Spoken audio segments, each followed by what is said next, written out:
तो पिछले वीडियो में हमने बात करी थी कि पदार्थ क्या होता है, पदार्थ की अवस्थाएं क्या होती हैं और उन अवस्थाओं के होने का क्या कारण होता है। हमने वहाँ अंतराण्विक आकर्षण बल के बारे में पढ़ा था और हम जाने थे कि अंतराण्विक आकर्षण बल के कारण ही पदार्थ की जो अलग अलग अवस्था होती है उनका भी गुण उसी से निर्धारित होता है और उनका अवस्था जो है वह भी उसी से निर्धारित होता है। उसके बाद हमने वहाँ पर सॉलिड के बारे में भी जाना था कि सॉलिड यानी ठोस एक पदार्थ की एक अवस्था होती है और उसमें ठोस के गुण के बारे में भी पढ़े थे। अब हम इस वीडियो में देखेंगे कि ठोस कितने प्रकार के होते हैं और उन जो नए प्रकार के ठोस हुए उनका क्या गुण होता है और उनके बीच क्या अंतर होता है ये भी जानेंगे। तो शुरू करते हैं इस वीडियो में ठोस के प्रकार। तो बेसिकली ठोस का जो वर्गीकरण होता है वो अवयवी कणों यानी परमाणु अणु और आयनों की व्यवस्था के आधार पर होता है। तो अवयवी कणों की व्यवस्था के आधार पर ठोस को दो वर्गों में बांटा गया है। पहला है क्रिस्टलीय ठोस और दूसरा है अक्रिस्टलीय ठोस। क्रिस्टलीय ठोस वैसा ठोस जिसमें अवयवी कण व्यवस्था में रहते हैं, नियमित रूप से वह व्यवस्थित रहते हैं। लेकिन यह अक्रिस्टलीय ठोस में क्या होता है कि इसमें निश्चित व्यवस्था नहीं होती, जिसके कारण यदि आप इस प्रकार के ठोस के एक भाग के में अवयवी कणों की व्यवस्था यदि आप ज्ञात भी कर देते हैं तो दूसरे भाग में किस तरह की व्यवस्था होगी यह आप पता नहीं लगा पाएंगे। लेकिन क्रिस्टलीय ठोस में चूंकि संपूर्ण ठोस के संपूर्ण भाग में एक ही प्रकार की नियमित व्यवस्था होती है, इसलिए आप ये पता लगा सकते हैं। एक भाग में यदि आप पता लगा लें कि किस प्रकार की व्यवस्था है तो दूसरे भाग में ऑटोमेटिकली ठीक उसी प्रकार की व्यवस्था देखने को मिलेगी। तो इसका कुछ एग्जांपल हम देख लेते हैं। NaCl यानी सोडियम क्लोराइड जो कि आप खाते हैं, उसके बाद क्वार्ट्ज, उसके बाद डायमंड यानी हीरा, ग्रेफाइट और भी इसके बहुत से उदाहरण हैं। उसके बाद है अक्रिस्टलीय ठोस यानी नॉन क्रिस्टलाइन सॉलिड या फिर अमरफस सॉलिड की, तो उसमें क्वार्ट्ज ग्लास, उसके बाद वुड यानी लकड़ी, प्लास्टिक, रबर, आप घर में PVC पाइप यूज करते हैं वो, उसके बाद पॉलीथीन, ये सभी अक्रिस्टलीय ठोस के उदाहरण हैं।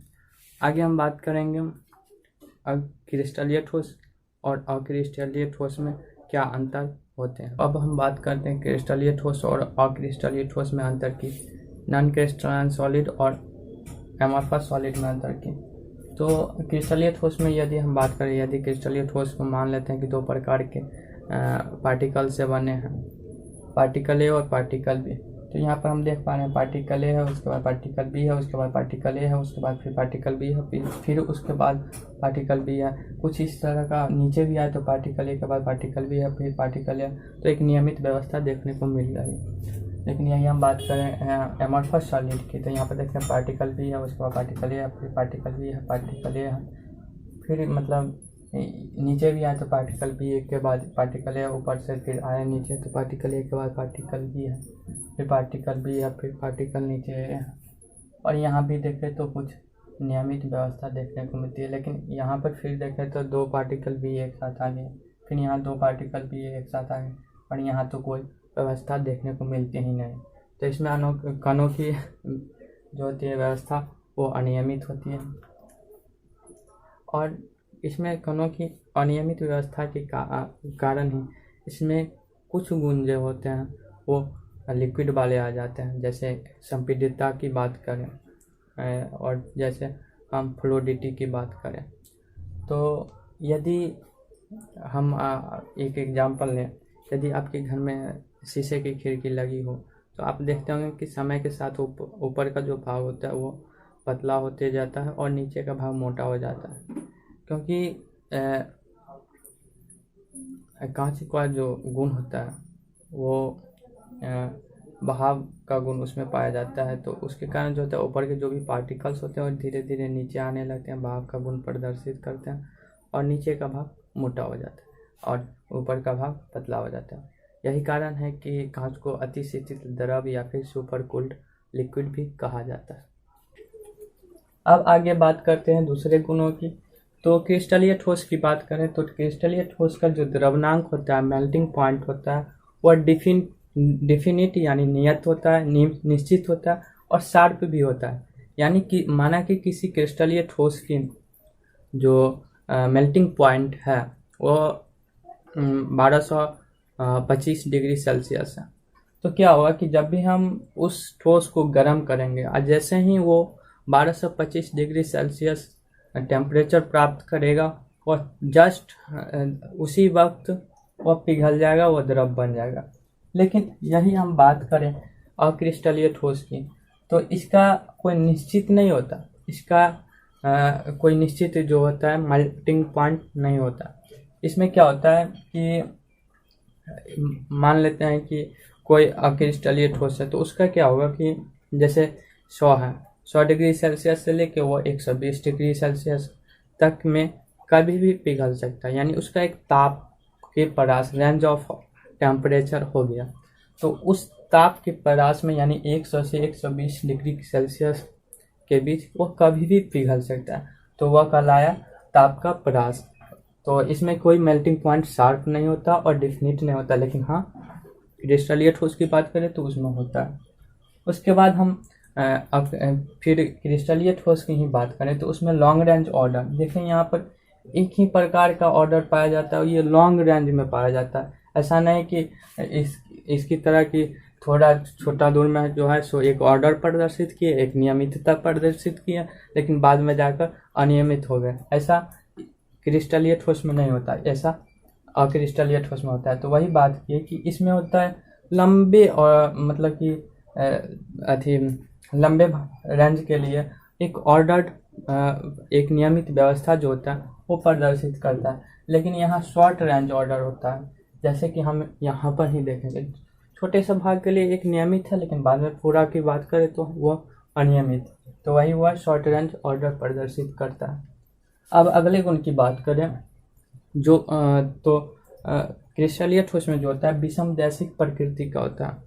कहने का मतलब जैसे कोई भौतिक गुण, जैसे चुंबकीय गुण, मैकेनिकल प्रॉपर्टीज, उसके बाद इलेक्ट्रिकल प्रॉपर्टी, ये सारे जो भौतिक गुण होते हैं, ये इनके विभिन्न दिशा में जब आप मतलब कि यही ठोस मान लेते हैं, तो इसके किसी भी अलग अलग दिशा में जाएंगे तो ये अलग अलग उसका वैल्यू जो होता है, भौतिक गुण का जो मान होता है वह प्रदर्शित करेगा। लेकिन यदि हम यही अमरफस सॉलिड यानी अक्रिस्टलीय ठोस की बात करें तो किसी भी दिशा में जाने पर यह समान उसका वैल्यू आता है, इलेक्ट्रिकल प्रॉपर्टीज का या फिर मैग्नेटिक प्रॉपर्टीज का, समान जो भी फिजिकल प्रॉपर्टीज होते हैं उनके समान वैल्यू यानी मान प्राप्त होते हैं।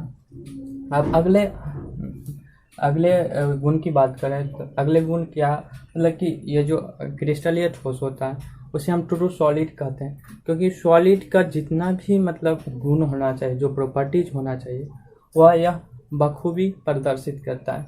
लेकिन यदि हम अक्रिस्टलीय ठोस की बात करें, अमरफस सॉलिड की बात करें, तो यह स्यूडो सॉलिड कहलाता है, क्योंकि यह जो होता है कभी कभी लिक्विड का गुण प्रदर्शित करने लगता है। जैसे कभी कभी संपीड्यता के गुण प्रदर्शित करता है, कभी कभी जैसे हम कांच की बात करें तो उसमें फ्लूइडिटी का गुण प्रदर्शित करने लगता है।